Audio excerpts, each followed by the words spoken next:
This track apparently influenced Slade. This track apparently influenced Suede.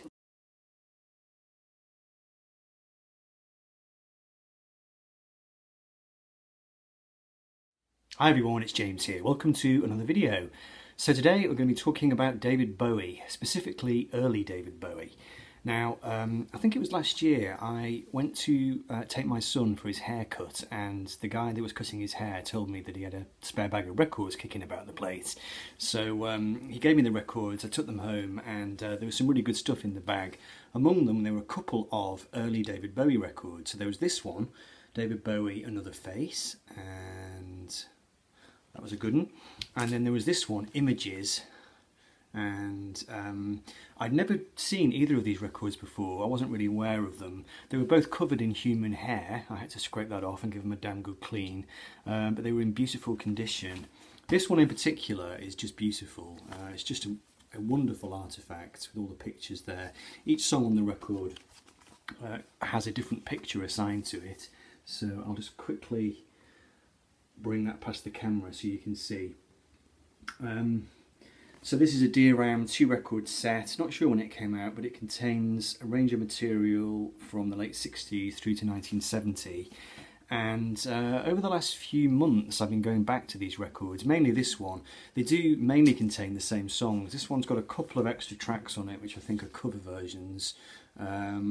So it's mainly going to be this record here that I'm going to talk about. And I guess the reason for this video really is just to help me get my head around this music, because I've never really taken much interest in early David Bowie. I should just say for the record that unlike quite a few people here on the vinyl community on YouTube, I've never been a kind of massive David Bowie fan. When I was a kid growing up, I did not buy his records, I did not listen to his music. It was only when I got into my 20s really, in the 1990s, that I started picking up David Bowie records second-hand from charity shops, and that's when I clued into David Bowie. So my history with Bowie doesn't go back into my earliest musical enthusiasms, and for some reason I just never got round to listening to his very early music. Obviously I was aware of some of the songs, such as The Laughing Gnome. I've heard them, but I've never really checked it out properly. And having heard this now and having listened to this, I really don't know why that is, because I've read about David Bowie, I know what his early influences are, I know he was really influenced by people like Syd Barrett and the Beatles, John Lennon, etc. So his influences, his early influences, are things that I'm definitely interested in, and that kind of strain of British vaudeville music hall inspired pop music is definitely in my blood really, you know, through artists such as the Beatles, Sgt. Pepper era, and you know, things like the Idle Race, Jeff Lynne, Syd Barrett, early Floyd. So I don't really know why I never checked it out. I think I was under the impression that Bowie's very early music and the stuff on his first album was maybe too dated, too of its time, and maybe embodied a direction which he turned his back on in order to make it big, because those early records were not successful and he was a bit of a flop really until the Space Oddity single came around. So I guess I viewed it as just being kind of slightly irrelevant part of his career, and I guess in some ways it kind of still is. Well, not irrelevant, but there are certain things that he was doing which were, you can see now in retrospect, where creative dead ends, and that he was looking around for an identity that was going to turn him into a star, and he arguably only started to properly explore those directions after he'd stopped making the kind of records that he was making here. But having said all that now, I've been listening to these records and just so enjoying them. So I thought I would just give you a quick heads up on what I think of some of this music, and I should just stress, like I said, I'm not an expert on Bowie. I could well end up saying incorrect things here. I've made some notes, and I'd be curious to hear what people have got to say about these early songs. I mean, this collection starts off with Rubber Band, which was a single from 1966, the first single for DRAM apparently, and this has got a kind of vaudeville feel to it, and apparently it's very evocative of Anthony Newley. And I knew Anthony Newley, so Anthony Newley was a really important influence on early Bowie. I've never particularly listened to his stuff though, I don't really know too much about it, but I can kind of imagine what it sounds like. This song is very English and nostalgic sounding. It has that kind of Edwardian sound, and that's what brackets it, I think, along with stuff like Sgt. Pepper, you know, that kind of Beatles, Northern Town type thing. there's a kind of pre-war nostalgic feel to it. It sounds almost like a colliery band. And, you know, there's words in it, there's lyrics in it such as eat my scones and drink my cup of tea. Very Syd Barrett. And so, yeah, his first single for Dear Ram. And then we move on to other things. I mean, The Maid of Bond Street, which I think is from his first album. Very melancholy. There's a strain of melancholy that runs through a lot of these songs, a kind of sadness.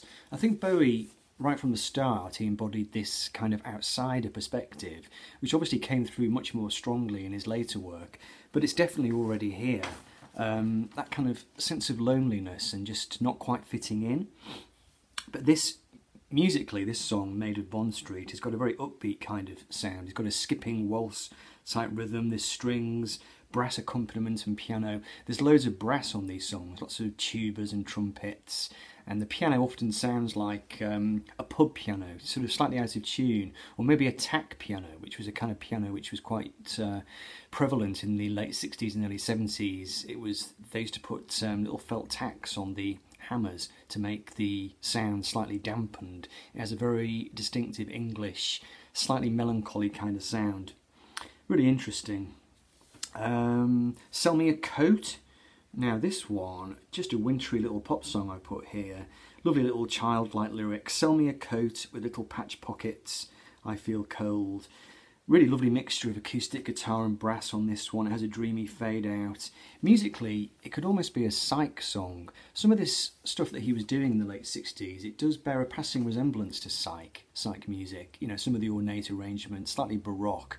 But the lyrics are often quite mundane and downbeat. Think of Ray Davies and the Kinks. Almost like reportage sometimes, just writing and singing about normal people in fairly mundane circumstances. What else do we have? Love You Till Tuesday, which is on the first album. And then there was a second version of this song, I think. This is a very mischievous elf-like song. It finds Bowie hiding in a tree, basically, singing lines such as "Don't be afraid of the man in the moon, it's only me." It's a very light, vivacious pop song with a bit of vibraphone in it. Quite nice.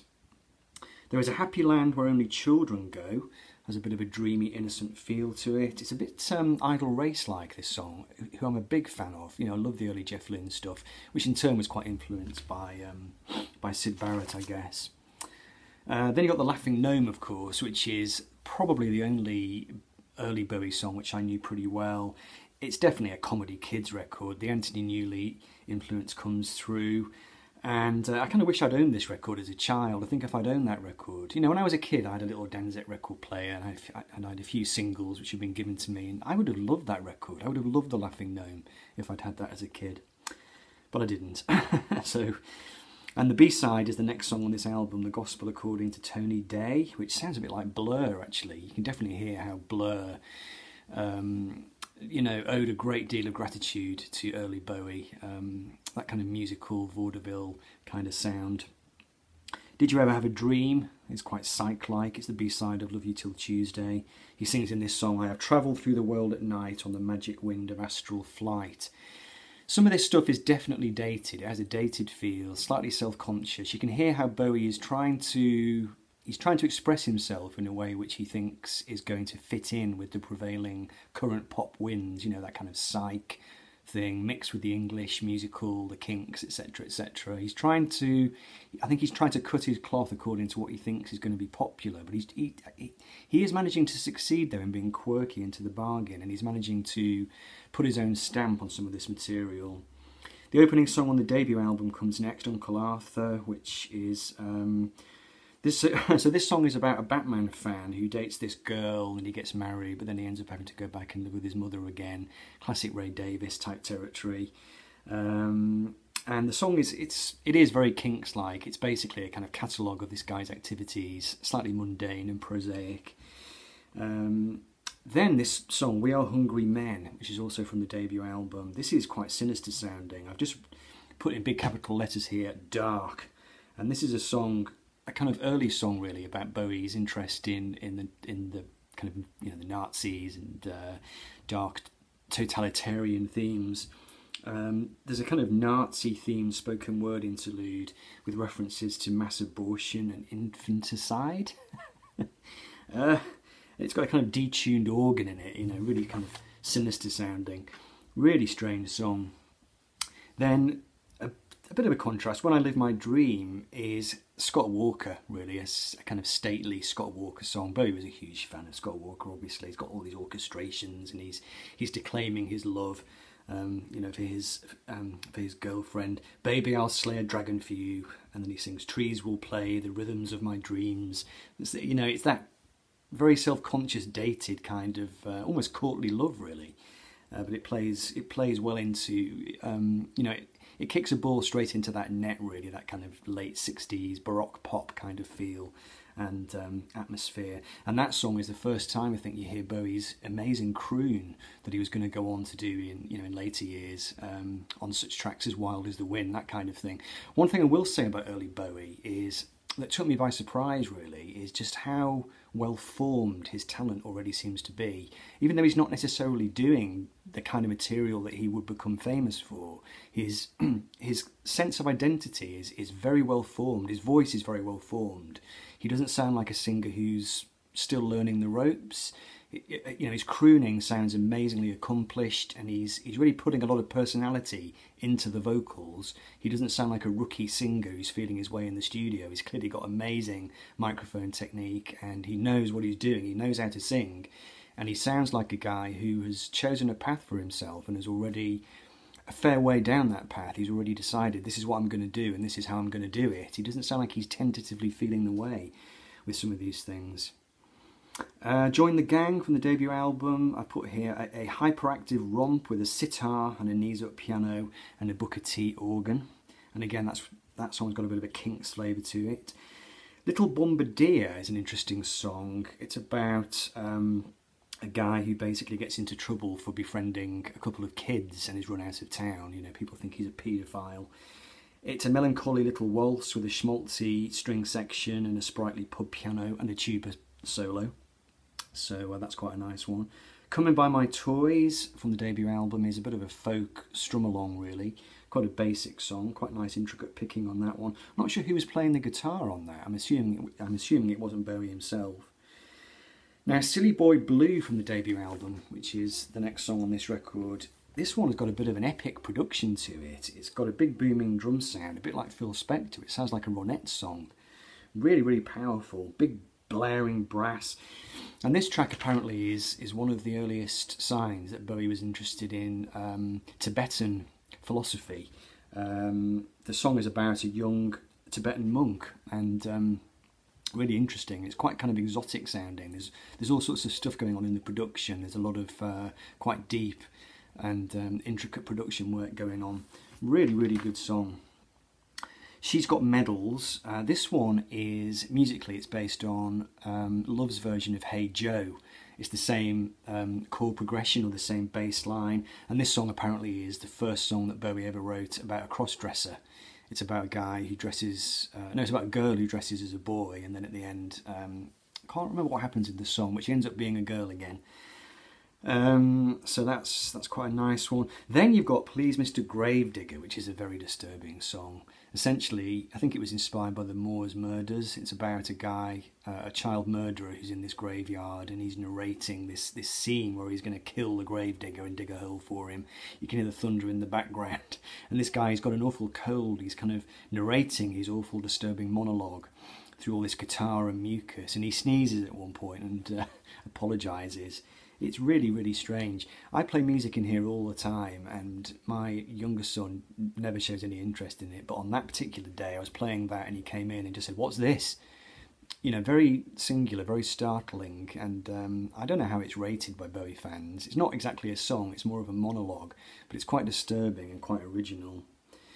London Boys, the B-side of Rubber Band, sounds like something from Blur. A slow song with some spectral organ, subtle brass touches, and this one's about a girl who goes to London and starts popping pills, essentially. Kind of reminded me a little bit thematically of She's Leaving Home by the Beatles. Okay, so the record finishes with 3 songs which I think are all early Tony Visconti songs, and they were unreleased until the album World of Bowie, which maybe came out in 1970. You've got Karma Man, which sounds very like I Am the Walrus. It has a kind of I Am the Walrus wheezing cello kind of string section. And this one again has a Tibetan theme. This track apparently influenced Suede, the 90s Britpop band, their songs, The Drowners and Beautiful Ones. So that was a good one. Let Me Sleep Beside You, again an early Visconti one. This one sounds a bit like Shazam era Move. Bit of a funky bass line on this one, intricate string arrangement and big explosive drums. And then In the Heat of the Morning, I think, is another Visconti one, and that one apparently is a song that Bowie just wrote because he was getting frustrated with not having a hit, so he decided just to write any old rubbish, I think, in his words, but it's quite a nice song.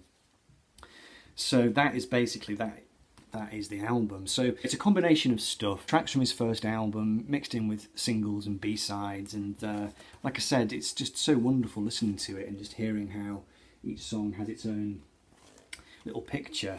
And I've just so enjoyed it, and I just can't believe that I've got to the age that I am without having really, you know, properly explored early Bowie. But I'm there now, so we do come to these things in our own time and in our own way. So there we go. I hope you enjoyed it. If you are a massive Bowie fan and I have said anything incorrect or something that you take issue with, do please leave a comment.